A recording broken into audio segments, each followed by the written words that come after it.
¿A partir de qué edad una chica se puede operar del pecho? Cuando ponemos la Bueno, vamos a ver, las prótesis de silicona explotan si subes a un avión. ¿Me quieres decir que uno de esos mitos que hemos escuchado muchas veces, que es que la prótesis se mueve y te la encuentras debajo de la axila, ese mito es cierto?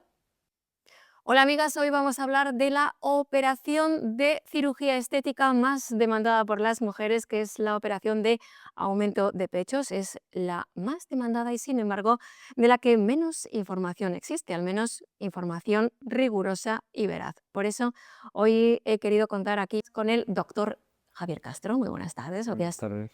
por venir aquí a mi podcast. Javier Castro, que es presidente de la Sociedad Vasco-Navarra Riojana Aragonesa de Cirugía Plástica, Estética y Reparadora. Además, él es facultativo aquí en el Hospital Universitario de Navarra y tiene su propia clínica, Clínica Javier Castro. ¿No es así? Sí, así es. Bueno, pues Buenas tardes. muchas buenas tardes, gracias por estar aquí y gracias Gracias a por, ti. sobre todo por haber hecho un hueco en tu apretadísima agenda, porque este es un tema que realmente interesa muchísimo a nuestras oyentes y que hay muy poca información, o al menos no hay información, como decía, rigurosa, Sí, a veraz. veces hay un poquito de desinformación, ¿no? Diríamos. Efectivamente.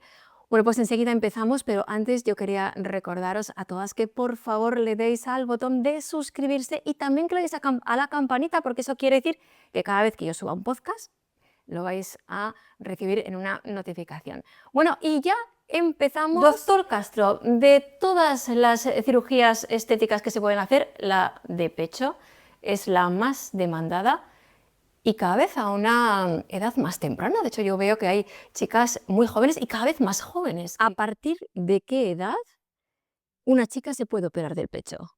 Bueno, en realidad, a ver, la ley nos dice que a partir de los 18 años, pues teóricamente somos libres de hacer con nuestro cuerpo lo que queramos en cuestión de cirugía, pero el sentido común nos dice que lo normal es que operes a una persona cuando el desarrollo ha finalizado, ¿no? ¿Y Cuando cuándo termina de finalizar el desarrollo del pecho en una mujer? Pues es variable y de hecho el pecho sigue cambiando a lo largo de la vida. Yo siempre digo que los tramos en los que va el desarrollo del pecho pues vienen a ser de 15 a 20 años porque pues al principio empieza a desarrollarse la adolescencia, luego hay unos cambios madurativos en el pecho, luego generalmente las chicas pues tienen hijos, otra vez volvemos a tener cambios, luego viene la menopausia, otra vez viene a haber cambios, ¿no? Entonces el pecho va a ir cambiando a lo largo de la vida desde que empieza el desarrollo, pero ¿cuándo diríamos que un pecho, pues bueno, pues en cuestiones de tamaño, por ejemplo, pues puede estar desarrollado? Pues depende un poquito de las chicas, ¿no? Pero puede ser los 16, 18 años, es lo más habitual, ¿no? Bueno, decías que el pecho iba cambiando a lo largo de los años, después del embarazo, especialmente después de la lactancia, se cae el pecho también bastante, ¿no? Esas mujeres también son un perfil, otro Sí. perfil de mujeres que van a consulta. Sí, de hecho, a ver, ese sí que es un tipo de cirugía que ha aumentado mucho en los últimos años. Así como el aumento siempre ha existido, pero el perfil del paciente, lo que llamamos cirugía posmaternidad, de chicas pues que han sido madres, pues en el tema del pecho, pues lo habitual es que pues, si has dado lactancia, el pecho ha perdido volumen, se queda vacío en el polo superior, se descuelga, el abdomen también, pero bueno, estamos hablando del pecho, pues esto sí que es un tipo de cirugía que se ha desarrollado mucho en los últimos años. De hecho, tiene un nombre en inglés, el Mummy to Mother, que es la mejora del contorno corporal y del pecho. Y eso sí que es bastante más frecuente en los últimos años. Eso después de la lactancia, pero también con la edad se va cayendo el pecho. Lógicamente, al final todo se va cayendo, o sea, desgraciadamente, y Doctor Castro, ¿por qué se cae el pecho? pues hay muchos factores involucrados, ¿no? Pues en principio, pues es la calidad de los tejidos, fundamental. Hay gente que tiene pieles de mejor calidad y gente que tiene pieles de peor calidad. Y eso hay que explicárselo al paciente. Cuando ves a un paciente en la consulta ya lo ves el tipo de piel que tiene. Contra eso no puedes jugar. Entonces, lógicamente, hay gente que tiene peor calidad de piel, que a lo mejor ha tenido más volumen.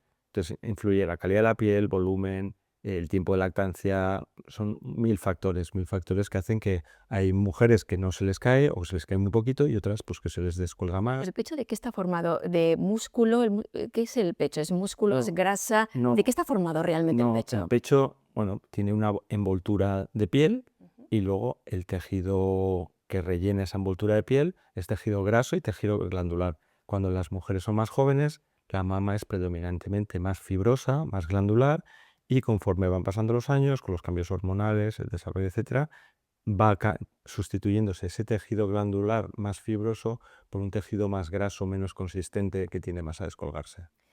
¿Y que se caiga el pecho, se puede prevenir? No sé, pues, pregunto, ¿haciendo ejercicio físico o con cremas tonificantes? ¿Se puede prevenir Bueno, hombre, o? todo lo que ayuda a mejorar la calidad de la piel, todo lo que ayude, pues si tienes un pecho muy grande y utilizas un buen sujetador cuando haces deporte y tal, lógicamente castigas menos a esa piel, haces que esa piel tenga que trabajar menos y lógicamente todo eso va a mejorar, ¿sabes? Va a influir en que no se descolgue tanto, pero desgraciadamente la gravedad está ahí y a veces es inevitable que esto ocurra, ¿no? O sea que, si quieres, tener un pecho así bonito y potente, la única solución es la cirugía. Hombre, llegado el caso en el que el tejido se ha descolgado y ha perdido volumen, no hay otra forma.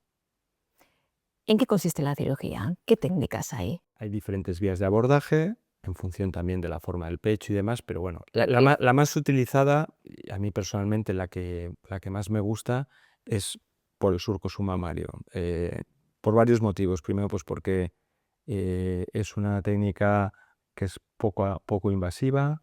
Cuando entras en la mama, entras sin tocar prácticamente la glándula, no alteras nada la forma de la mama. Es una cirugía limpia.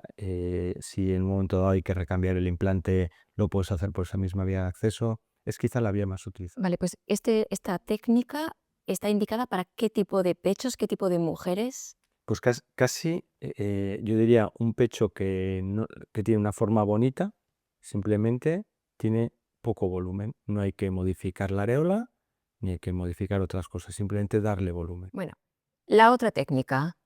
Por ejemplo, luego hay mamas que además de faltarles volumen, tienen una alteración de la forma. Por Ujú. ejemplo, puede ser una mama tuberosa, que bueno, podríamos hablar mucho de ella, Luego hablamos. pero que es una mama Son como así, pues ¿no? que Esas que son tiene una forma de tubo, de como tubo. dice el nombre, mamas tuberosas, caprinas se llaman, Sí. unas mamas que les falta definición del polo inferior porque han tenido una constricción a ese nivel en el desarrollo y no han desarrollado desde abajo, sino que se han desarrollado a través de la areola.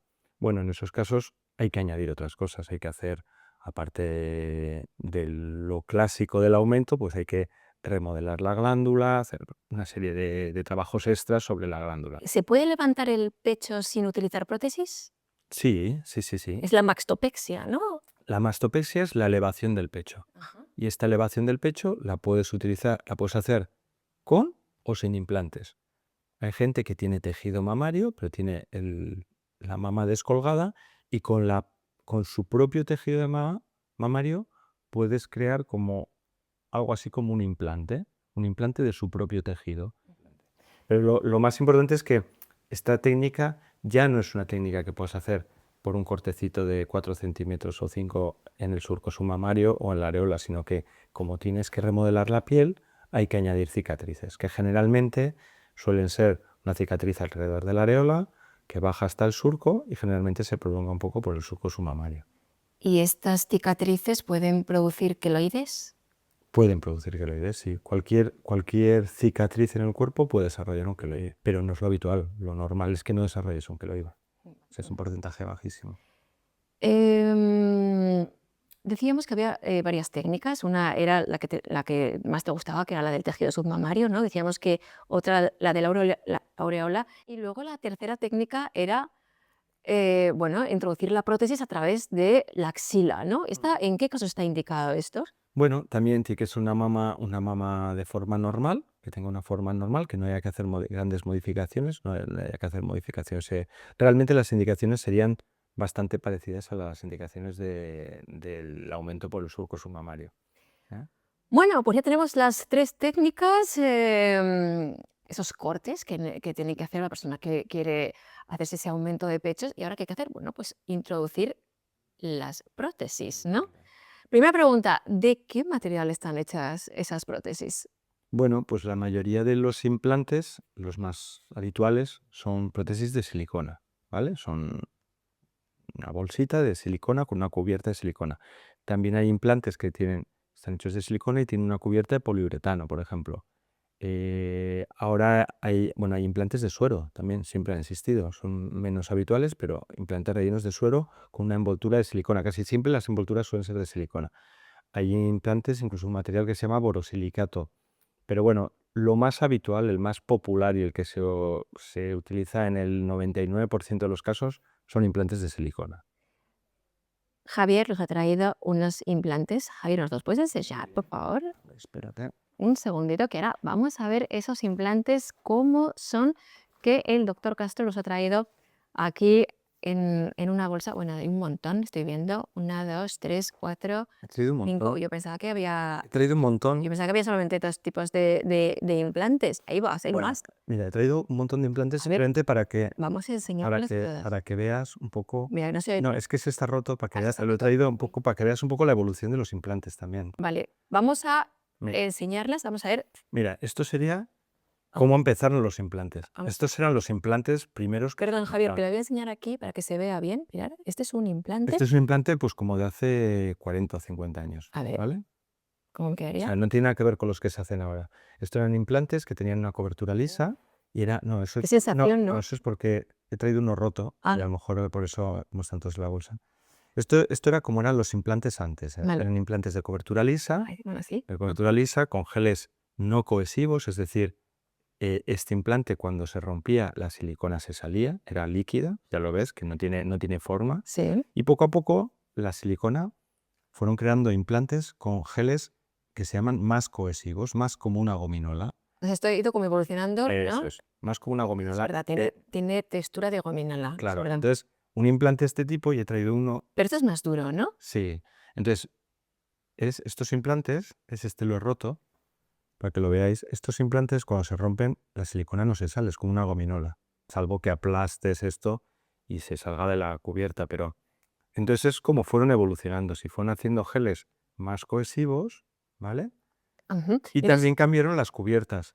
Inicialmente eran lisas y luego pasaron a ser pues más texturizadas, más rugosas. Bueno, ha habido una evolución muy grande que, bueno, podríamos estar un programa entero hablando de los tipos de cobertura. Este es de poliuretano, cobertura de poliuretano. Esta pues es... ya pesa mucho, ¿eh? Bueno, estas, por ejemplo, son unas que están hechas de un material que pesa menos para el mismo volumen. Hay todo tipo Es de un mundo. materiales, esto es un mundo, ¿no? Sí, esto es un mundo. Entonces, y luego Pero las entonces- tienes con forma. Ajá, exacto. Le voy a decir, Javier, que veo que tenemos aquí, por ejemplo, esta que tiene como forma de lágrima, ¿no? Sí, Esta también, como forma de lágrima. Y luego tenemos esta de aquí, que es como redonda. son redondas. Bueno, pues, ¿cuándo ponemos una, cuándo ponemos la Bueno, otra? ¿En pues, qué mujeres está pues indicada una u otra? depende un poquito de lo que busque el paciente, de la forma de su pecho previamente y básicamente de la indicación, ¿no? de cada uno. Sí que es verdad que estas prótesis ¿Es anatómicas, así o es al revés? así, estas prótesis anatómicas o en forma de lágrima, estas se popularizaron mucho pues, a principios de los años 2000 y bueno, durante muchos años muchos pusimos muchos implantes de este tipo, Ujú. que nos parecía que conseguías un resultado quizá más natural, con aspecto menos operado, pero luego cambiaron las texturas, que al principio en estos años eran más rugosas, y entonces tenía el problema que podían girar. Perdona, Javier, me quieres decir que uno de esos mitos que hemos escuchado muchas veces, que es que la prótesis se mueve y te la encuentras debajo de la axila, ¿ese mito es cierto? A ver, una prótesis puede moverse, puede desplazarse. En eso, ¿qué influye? Pues influye un montón de cosas. Influye el tamaño del bolsillo que se haya hecho, influye el tipo de textura. Un implante liso resbala mucho más y tiende a moverse mucho más que un implante más rugoso, que tiende a adherirse más al tejido. Entonces, son muchos factores. Lo normal es intentar hacer un bolsillo ajustado y tener una serie de cuidados posoperatorios, y lo normal es que no se giren, vamos, que no se giren, que no se desplacen, pero se pueden desplazar, es una complicación que puede ocurrir. No quiere decir que se haya hecho mal.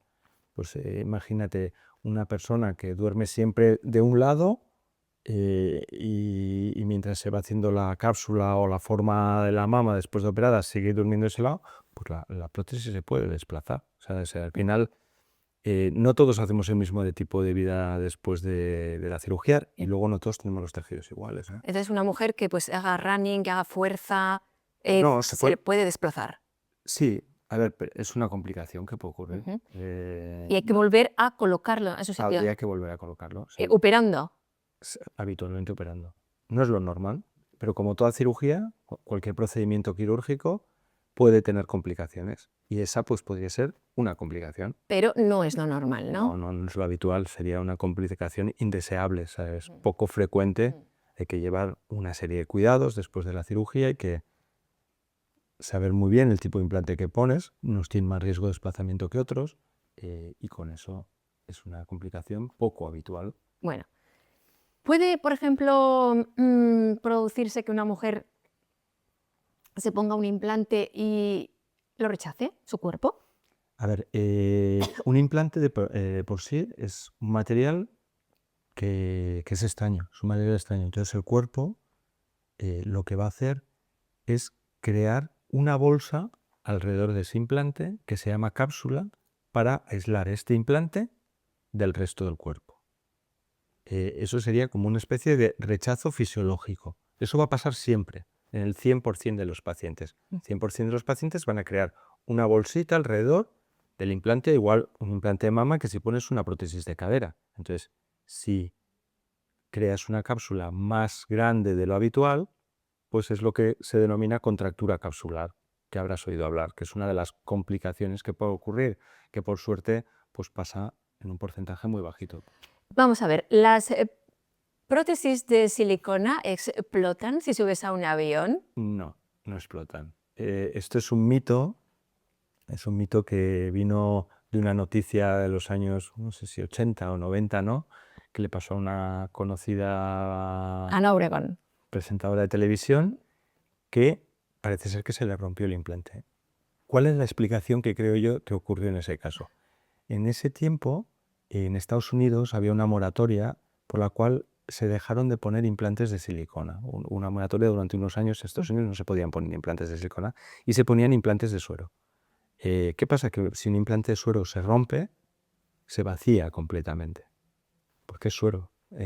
Suero se reabsorbe, pero el implante se vacía. Yo creo que a esta persona lo que le ocurrió es que esa cobertura que tenía el implante se le rompió en un avión, pero que le podía haber pasado haciendo spinning o jugando a pádel. Bueno, o igual no pasó porque esto es O igual no una pasó, leyenda urbana. o igual no pasó, pero lógicamente los aviones, la cabina está despresurizada, o sea, no se nos explotan los oídos, ni se nos colapsan los pulmones, ni... No o es sea, porque esté en el avión, ¿no? Claro, no es porque esté en el avión.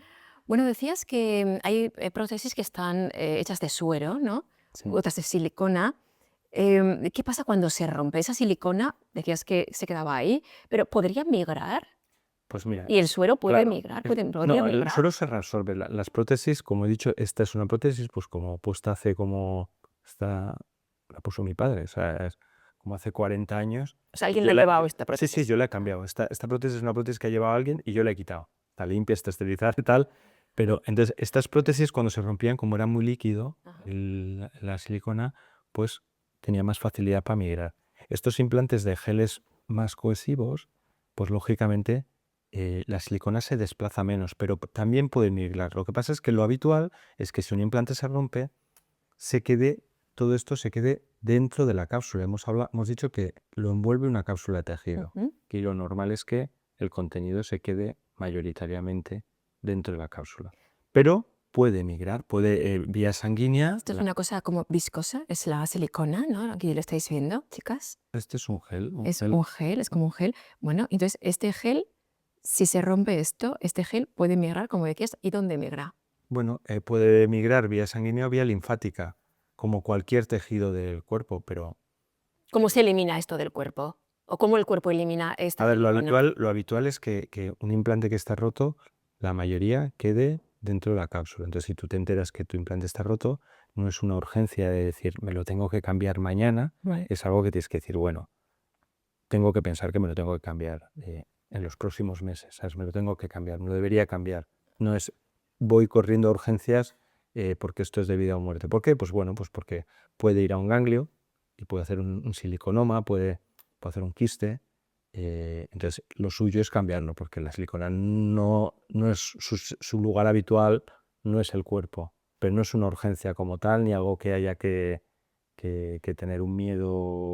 O sea, esta silicona que migre, que vaya, que sea un ganglio, ¿esto puede provocar, yo que sé, un cáncer?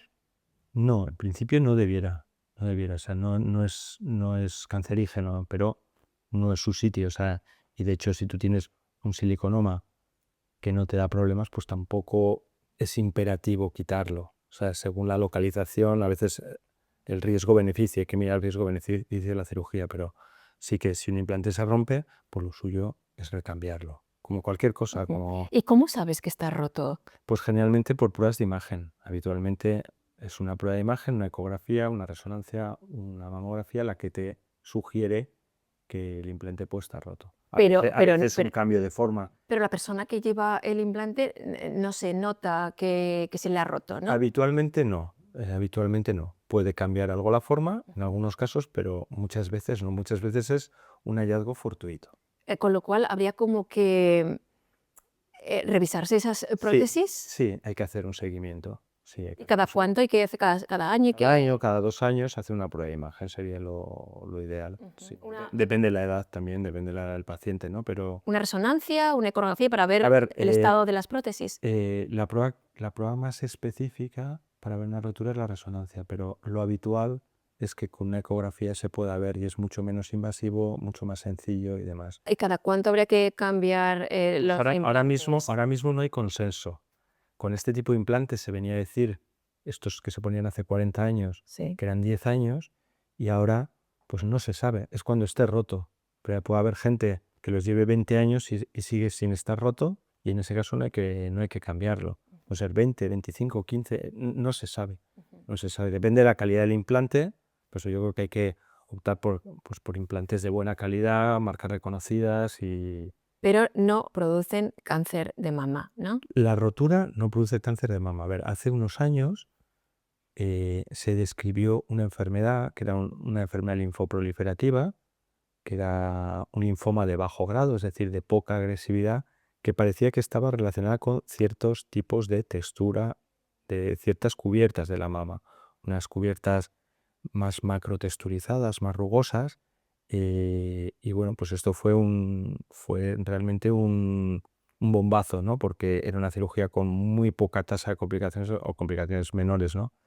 Y si bien esto era muy poco frecuente, creo que se escribió, no sé ahora los porcentajes exactos, pero en el libro se dijo que si era un 0,01% de los pacientes, pues bueno, pues esto supuso un cambio y eso hizo que se modificaran mucho las coberturas de los implantes. Podríamos hablar un programa Mm. entero sobre esta enfermedad, pero no es algo que hay que temer. Es más, las prótesis de mama se utilizan en pacientes con cáncer de mama. Es decir, nosotros reconstruimos mamas en pacientes que han sido mastectomizadas con implantes mamarios. ¿Por qué? Pues porque la posibilidad de desarrollar este linfoma anaplásico de células gigantes que hemos hablado es realmente muy, muy baja. Bueno, entonces casi imperceptible, ¿no? O sea, Sí, y además es un tumor que mm. es de bajo grado, es decir, de poca agresividad. Pero bueno, está ahí y hay que explicarlo en la consulta. Vale. Existe, ¿no? Javier, si una mujer, no ha sido madre y quiere serlo en un futuro, si tiene prótesis mamarias, las prótesis, ¿podría dar el pecho al bebé? Pues va a depender de lo que se haga, como hemos comentado antes. No es lo mismo una cirugía en una mama tuberosa que tienes que modificar mucho la glándula y a lo mejor tienes dificultad para dar de mamar, que un aumento en una persona, un aumento simple, como hemos hablado por el surco submamario, que casi no tocas la glándula. Va a depender del tipo de cirugía que se realice. Y si una mujer tiene, pues eso, sus ya 40 años y tiene que hacerse mamografías, ¿las prótesis impiden, en la mamografía ver el tumor? No, como te he comentado, eh, la técnica más habitual de reconstrucción de mama en gente que ha tenido un cáncer de mama es utilizando implantes mamarios. Estas mujeres, lógicamente, han tenido un cáncer de mama y tienen que vigilarse el cáncer de mama de por vida. No pondríamos implantes de mama si estos dificultaran el diagnóstico. Claro, te tiene que ver un radiólogo que esté acostumbrado a ver mamas. Claro. Entonces, Javier, si hay que operar un cáncer de mama, el que haya una prótesis no entiendo que no le dificulta al cirujano, ¿o sí? ¿O es una No, no, no. A ver, si hay un cáncer de mama, puede ser que haya que quitar solo un pequeño tumor, un pequeño trocito de la mama, una tumorectomía, o hay veces que hay que quitar la mama entera. En ese caso, pues lógicamente quitas también el implante. no, si hay que quitar un trocito? Se puede, depende el tamaño de la mama, la ubicación del implante, la ubicación del tumor, son 1000 factores, pero puede ser que haya que quitar el implante o puede ser que no. O sea, y si hay que quitar el implante, lógicamente lo primero es el tumor, se quita el implante y ya está. ¿Y si hay que dar, quimioterapia, radioterapia, las, prótesis molestan? No, a ver, la radioterapia sí que es verdad que tiene un efecto sobre el implante, que es que aumenta la tasa de contractura capsular. Esto que hemos dicho que ocurría de forma anecdótica en gente que no ha sufrido radioterapia, gente que ha sufrido radioterapia puede tener una incidencia de contractura capsular de a lo mejor en torno a un 40 o 50%. Ahí sí que aumenta mucho la incidencia de contractura, Ujú. ¿vale? ¿Y en ese caso qué hay que hacer? Pues bueno, o hacer capsulectomías, hay ciertos tipos de prótesis que también se utilizan que causan menos contractura capsular, o utilizar otra técnica de reconstrucción que no necesite la colocación de implantes. Hay muchas técnicas de reconstrucción. Bueno, yo ya veo que esta Es un operación mundo, es ¿sabes? un mundo que está evolucionando. Cada año hay nuevas prótesis, nuevas, técnicas. ¿Cómo es el posoperatorio? Porque yo he oído, o sea, casos de chicas que cuentan que después de la operación están en plan ya bailando y, y cocinando y saltando, y otras que casi 1 año o 2 años. No, hombre, 1 año o 2 años Eso es una barbaridad. no es lo normal. No es normal. Lo No. normal es un par de semanas. Sí, pues una semana, 1 o 2 semanas. A ver, puedes estar con ciertas molestias, peor de los casos, un mes, ¿no? Sí que es bueno evitar esos esfuerzos físicos, sobre todo en lo que refiere a los brazos durante el primer mes, ¿no? Ujú. O incluso si haces ejercicios muy potentes, tipo CrossFit o press banca en gimnasio, pues claro, ahí hay que esperar un poquito más, ¿no? Pero bueno, para una vida normal, en 1 o 2 semanas vas a estar como para hacerla. Bueno, en cualquier caso, después de la operación, reposo, no mover mucho el pecho, ¿no? Y luego ya ir haciendo la vida normal a partir de las 2 semanas, ¿no? Más o menos. Sentido común. A Sentido ver, común, eso es. después de la operación tú puedes hacer, tú puedes hacer tu quehacer diario normal, Ajá. pero bueno, no tiene sentido, pues a lo mejor, pues cargar las bolsas de la compra nada más operarte, ¿no? Pero puedes, Ya los cargarás después. claro. Que todas, contentas, con su aumento de pecho. Bueno, ¿cuánto hay que ahorrar? Bueno, ¿Cuánto cuesta esto, Javier? pues es que es muy variable porque al final, dentro de una cirugía de aumento de pecho o de mastopexia, hay varios factores que influyen en el precio final. En el precio está, por un lado, el tipo de implante que pongas. Hay implantes más caros y más baratos, igual que los relojes. Todos dan la hora, pero no todos valen lo mismo. Pero bueno, en este caso es interesante ponerse el más caro, ¿no? O sea, el mejor, me refiero, que será el más caro. Bueno, pero ¿Cuánto cuesta el más caro? depende también del tipo de gel, tipo de cobertura. Vale, la mejor prótesis que te puedas No, poner, o ¿cuánto sea, puede costar? no hay una prótesis mejor, por así decirlo, ¿sabes? Hay una prótesis que se adecua mejor a cada persona, ¿no? Entonces, ya te digo que los precios son muy variables, pero bueno, no solo está el precio del implante, está el precio de la clínica, el precio de la anestesia. Pero un implante, ¿cuánto cuesta? Un implante, pues puedes tener implantes de 1.600 euros la pareja y puedes tener implantes de 200 euros la pareja. Vale. Por eso te digo que es variable, ¿no? Hoy tan variable, de Claro, 200 a 1.600. es que depende de muchas cosas. Entonces, igual que pasa con esto, pasa con los hospitales, ¿sabes? no todos los hospitales tienen las mismas tarifas, ni todos los hospitales son iguales, ni todas las clínicas son iguales, Ni todos los cirujanos son ni iguales. todos los cirujanos son ¿Cómo iguales. nos fiamos de un cirujano, de otro? ¿Qué hacemos, Javier? Lo principal es, primero, asegurarte que es un especialista en cirugía plástica, estética y reparadora, ¿vale? Eso es lo principal, porque, como en todo, luego, pues hay Mucho intruso. mucho intrusismo. Entonces, puede haber alguien que te diga que es cirujano cosmético, por ejemplo, o yo soy cirujano de la mama, Estético. o cirujano estético solo. Realmente, el cirujano estético es la especialidad es cirugía plástica, reparadora y estética, o mucho que se llama cirujano plástico facial. Eso no existe. O eres cirujano plástico, o sea, ¿qué son? Pues especialistas, otro tipo de especialistas que hacen cirugía estética o cirugía plástica, ¿no? Entonces, en primer lugar, en un tema de mama, pues yo buscaría a alguien que sea titulado en la especialidad de cirugía plástica, estética y reparadora. ¿Que quieres que te opere un traumatólogo? Pues Pues, mejor no. no es su titulación. Y luego, pues hay que buscar ya no solo que seas un especialista reconocido, sino también pues que lo hagas en un hospital reconocido, en un centro pues, pues con todas las medidas de seguridad, ¿no? Es que es como todo, o sea, al final, es lo que hablábamos, al final el precio final son 1000 cosas, o sea, es como el precio final del coche, ¿sabes? Es el motor, es la carrocería y son las ruedas. Entonces, Vamos, señores, que hay que estar aquí ahorrando, no sé, estoy bueno, calculando, haciendo números así, unos 5.000 o así, ¿no? depende del tipo de cirugía, depende de la duración, o sea, depende de lo que queremos hacer. No es lo mismo una cirugía de 1 hora y media, Claro, que la clínica va a tarifar por ese tiempo, que una cirugía que te dure 4 horas. claro.